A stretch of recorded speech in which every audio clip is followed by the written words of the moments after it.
Marjo, je te rappelle une deuxième fois au sujet d'un client, j'ai oublié de t'en parler tout à l'heure. Oui. Il s'agit de Pain Bio des Landes qui m'a demandé un bilan environnemental complet des solutions qu'on lui a proposées pour son produit. Ah oui, effectivement, ça devient une demande récurrente et tout, mais je vais t'aiguiller tout de suite. Aux journées BPP, j'ai vu Anne-Sophie qui avait présenté un nouvel outil qui pourra certainement nous aider, parce qu'aujourd'hui, Paper2Box ne prend pas en compte ni l'impression ni le transport, donc il va manquer un bout. Je te laisse la rappeler? Ok, ça marche. Merci pour l'info. De rien. Oui, donc Gaëlle, je vais te montrer l'outil Sustainabox. C'est un outil qui a été développé, donc qui est en lien avec Gico. Donc en fait, il va reprendre toutes les informations qui sont sous Gico pour les intégrer et définir un bilan environnemental.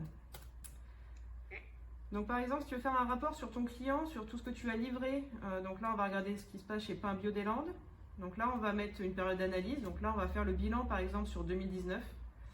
Et donc là, juste en appuyant sur OK, tu vas avoir le bilan environnemental de tes emballages. C'est top.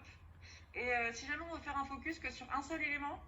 Alors là, tu peux faire aussi un rapport par élément. Donc pareil, hein, hyper simple. Tu choisis juste ton numéro d'élément, tu valides. Et donc là, tu as une genre de fiche technique qui va être générée. D'accord.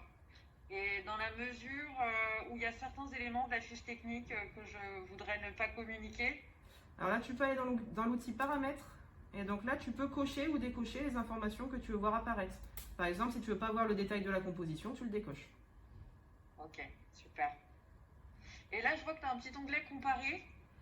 Oui, alors cet outil va permettre de comparer deux éléments entre eux. Donc par exemple, si tu prends le prêt à vendre, hein, tu veux par exemple le comparer avec un autre élément, tu mets juste les deux numéros d'éléments et après tu cliques sur comparer.